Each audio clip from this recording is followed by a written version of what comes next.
The Prime Minister finally made his move today after weeks of being haunted by the SNC-Lavalin controversy and openly questioned by two of his own team members. Today, he expelled them from caucus. Jane Philpott says she's disheartened. Jody Wilson-Raybould says she has no regrets. Both had resigned from cabinet, decisions tied to allegations the Prime Minister's office inappropriately pressured Wilson-Raybould when she was Attorney General. Tonight, we are getting a new view of that part of the story, too. We'll sort through newly released messages between Wilson-Raybould and former Trudeau advisor Gerald Butts, and we'll put all of this at issue. Is the Prime Minister's decision today enough to turn the page? But let's start with what Justin Trudeau hopes is the end of this story. After consulting with his caucus, it was the Prime Minister who told his team he had removed the two MPs, despite their pitch to remain Liberals. Katie Simpson begins our coverage tonight. The Prime Minister is trying to make the case that he had no choice but to act. The trust that previously existed between these two individuals and our team has been broken. Whether it's taping conversations without consent or repeatedly expressing a lack of confidence in our government and in me personally as leader, it's become clear that Ms. Wilson-Raybould and Dr. Philpott can no longer remain part of our Liberal team. Jody Wilson-Raybould and Jane Philpott were both told this afternoon they had officially been kicked out of caucus, a decision that came after a series of meetings where Liberals raised concerns about Wilson-Raybould's decision to secretly tape a key conversation in the SNC-Lavalin affair. When that cabinet minister is the Attorney General of Canada secretly recording the clerk of the Privy Council, it's unconscionable. Both Wilson-Raybould and Philpott put up a fight to the very end. I face each day as it comes and continue to work as hard as I can for the people of Vancouver-Granville as a member of the Liberal Party. The former Attorney General made a broad appeal to her colleagues with a defiant two-page letter pleading her case, while Philpott tried a more personal approach. I have to go into a meeting. I have to go into a meeting. It's starting right now. So. At an earlier emergency meeting of Ontario Liberal MPs, she told the room she has confidence in the Prime Minister and that she wanted to stay. Both pitches ultimately failed. Trust has been broken by two members. It's not it's kind of a sad night, but it is something we had to do. Prime Minister's made a very difficult decision, something that none of us are particularly happy about, but we need to move on. In a statement tonight, Philpott says she is profoundly disheartened and denies she is disloyal. On the contrary, I recommended that the government acknowledge what happened in order to move forward. In tweets, Wilson-Raybould says she will take time to reflect on what has happened. I have no regrets. I spoke the truth, as I will continue to do.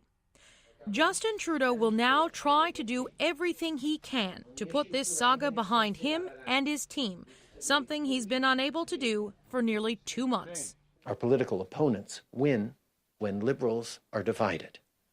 We can't afford to make that mistake. Canadians are counting on us. Getting past this story is not going to be easy. Tomorrow, Trudeau will have to defend his decision to kick two women out of caucus when more than 300 young women will be on Parliament Hill for an event that encourages more women to get into politics. Rosie. Okay, Katie, the Prime Minister mentioned his opponents in that speech there. The opposition, I gather, has already jumped on all of this. The Conservatives have really been preparing for this moment and are already attacking Trudeau for kicking out two people who stood up to him and who are seen by some as whistleblowers. And they will continue to question whether Trudeau is a feminist, since it is two women from his inner circle who are now gone. Rosie. Okay, Katie, thanks for this reporting tonight. Appreciate it. Thanks. So, what happens to Jody Wilson-Raybould and Jane Philpott now? Starting tomorrow, they'll be sitting in the Commons chamber in the back corner as independents, not tied to a political party. The two can still run in the upcoming election, just not as Liberals, as the Prime Minister made clear today as well. They could appear on the ballot as independents, or they could try to run for another political party, but there's certainly no indication they do that for now. That election is just 6 months away. So just how are the constituents in their ridings feeling after today's developments?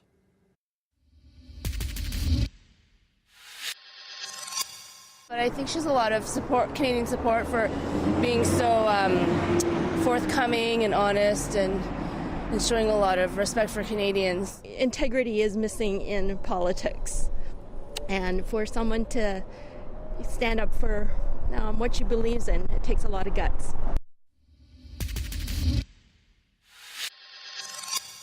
If people stand for the truth, I think they should be supported. Instead of being kicked out like this, I think that puts more fear in anyone else who wants to speak out. I mean, it's good to have a variety of voices in the Liberal Party. So, yeah, I don't know, really. I mean, I can understand that they probably feel that she's, not being one of the team, but sometimes, it takes time to work together again, right? Remember that at the very core of all of this, the allegation from Wilson-Raybould that she was pressured to consider a deal for SNC-Lavalin by the Prime Minister's office. That includes former top Trudeau advisor Gerald Butts, who sees the whole affair very differently. And today we got another look into their conversations, thanks to some newly released text messages between them sent during a 6-week period that ended when she was shuffled from her job as Justice Minister. David Cochrane takes us through what's in them and what's not. At the heart of Jody Wilson-Raybould's story is that she lost her job as Attorney General because of SNC-Lavalin. That I stated I believe the reason was because of the SNC matter. They denied this to be the case. I firmly believe that nothing inappropriate occurred here, and nothing inappropriate was alleged to have occurred until after the cabinet shuffle. Jerry Butts sent notes and text messages to the Justice Committee to bolster his claim. Text related to a December 5th meeting where their testimony is at odds. Minister Wilson-Raybould solicited the meeting with me. She also raised the subject with me.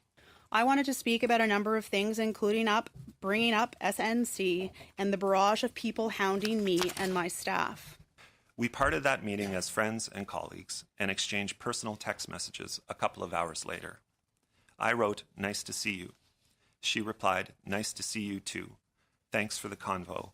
Please say hello to the PM." The texts from that night are as Butts said. No obvious signs of tension, no mention of SNC. A follow-up text from Wilson-Raybould on December 11th doesn't mention it either. On January 7th, the Prime Minister called Wilson-Raybould on vacation in Bali to discuss the cabinet shuffle.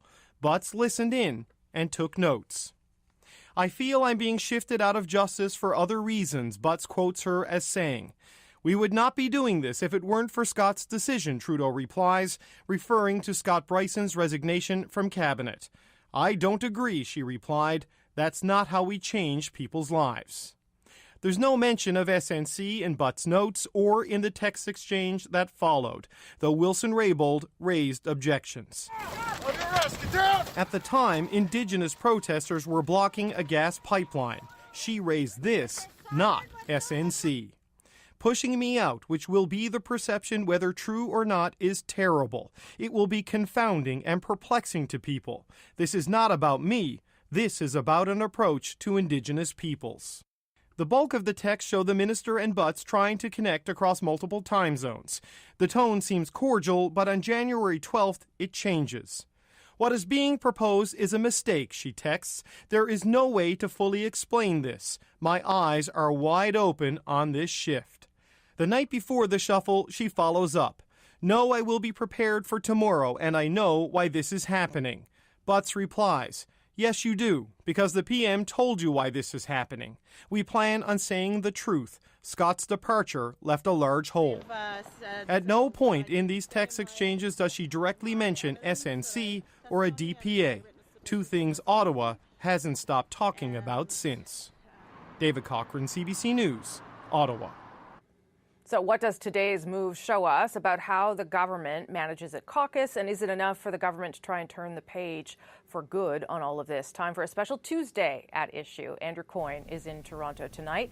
Althea Raj is in Ottawa. and Ottawa's bureau chief, CBC's bureau chief, Rob Russo, also here in Ottawa. Good to see everyone. Let's start, I think, with what we think was the final straw for the caucus and for the Prime Minister. Andrew, what would you assess? How would you assess that? Well, I'm not sure that their claim that it has anything to do with taping is actually what was precipitated this. What precipitated is that from among other things, Jane Philpott never engaged in any taping. What it precipitated is the two of them are critical of the Prime Minister on a particular issue, which is the attempt to interfere with a criminal prosecution, which the Prime Minister doesn't even much bother to deny anymore. They just simply say it's not wrong for him to have done so. It is a peculiar ethical compass, it seems to me, that says that when such allegations are raised, what should happen is the whistleblower should be drummed out of caucus rather than the Prime Minister answering the serious questions that have been raised by this. I understand why the Prime Minister himself would feel that way. It's a little stranger to see members of caucus, members of Parliament, whose job constitutionally is to hold government to account, instead deciding to hold the whistleblowers to account. I would expect it has something to do with the fact that they felt that their jobs were under threat. Althea, you were in that room today. It certainly, I realize it was a partisan activity, but people seemed relieved to some extent. Whether it changes things materially, I don't know. Yeah, I would say the MPs who have had more than one term under their belt were really relieved to see the Prime Minister take the stand, and were egging him on and nodding along with his speech and, leaping to their feet to give him a standing ovation. Some of the newer faces were a little bit more difficult to read, frankly, and I think that kind of speaks to the nature of the caucus discussions. It was interesting that there wasn't actually a vote of the National Caucus, that this decision was taken after the Ontario Caucus. For sure, the group decision was to get rid of the two women, but that the Prime Minister made this decision. There was no 10% thinks that these MPs should stay. I agree with Andrew that I think that the tape is a convenient excuse. I think the reason why the Prime Minister took the decision he made today is because caucus was adamant that he do so, and his own leadership of caucus was in some ways in trouble because he was refusing to act. Rob, why do you think it happened today and not many days ago? David Cochrane's walking around saying it's on 54 days he decided to make this big decisions in terms of leadership. Well, I do think there are a couple of reasons. Number one, there are some MPs who say that this was the proverbial straw that cracked the camel's back. But I think when you strip it all away, it's that keenly felt sentiment of democratically elected politicians everywhere. It's naked self-interest. A lot of them felt that Ms. Wilson-Raybould and Dr. Philpott were endangering their chances of actually holding onto their jobs, holding onto their seats, and they told them so. Certainly, Dr. Philpott was told at an Ontario caucus a couple of weeks ago by some of her colleagues who looked her right in the eye and say, "You are going to cost me my job."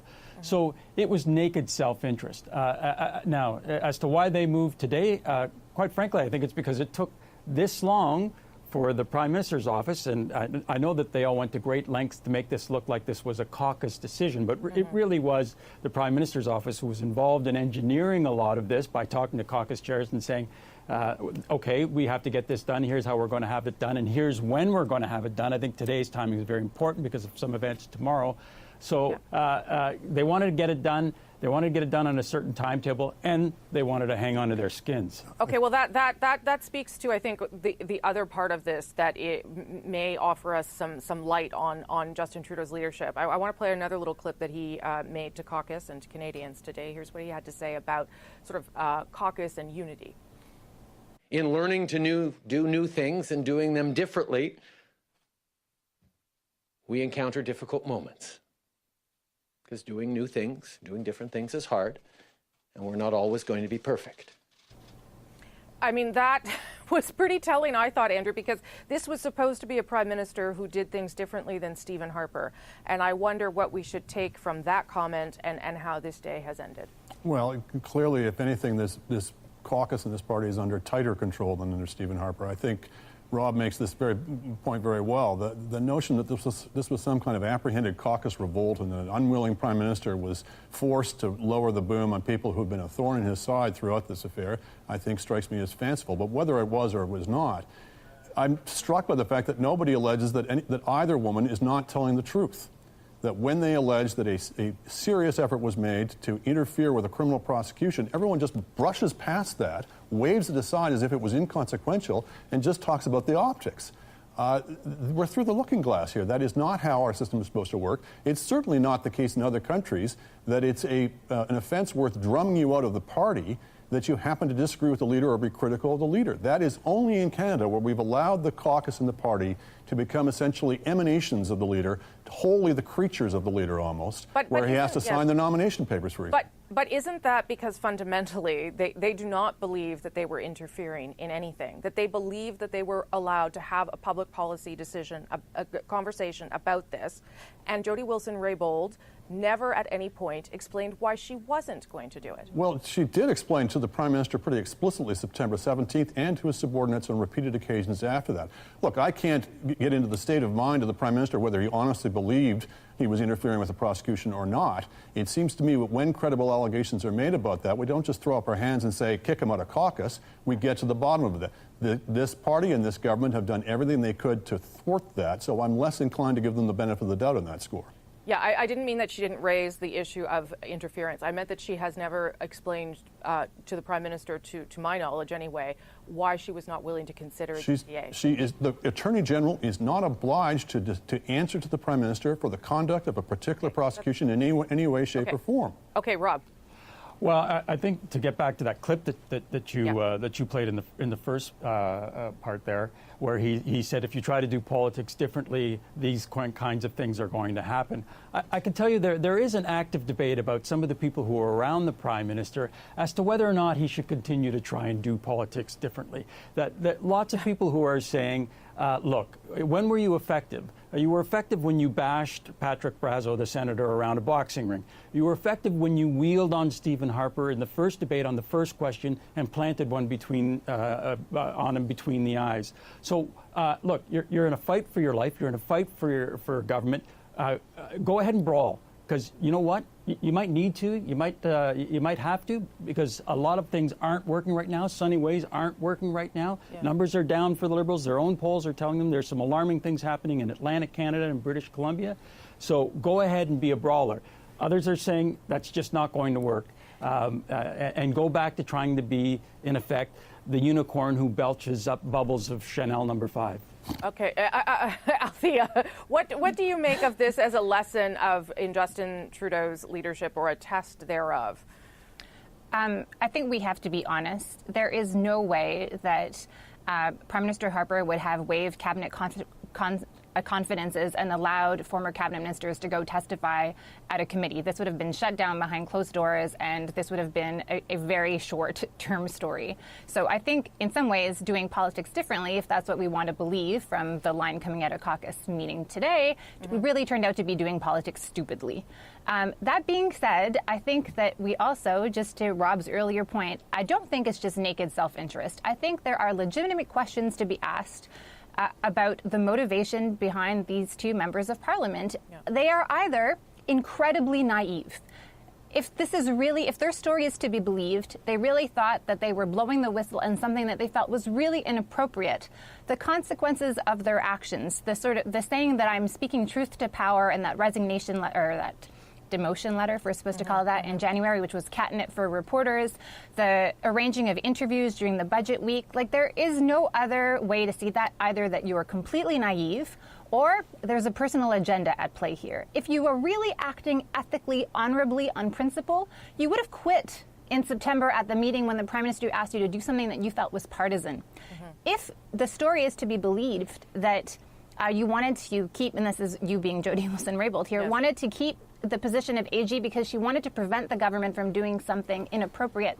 She, who says herself she takes copious notes of everything, would have paper trailed. She would have written a letter, stop bugging me about this issue. I am not doing this. I would have written emails saying, put your dark guard dogs away. You know what I mean? There would be a record there, and there is not. So I think that is why a lot of Liberal MPs are wondering what is really the play here. We don't understand.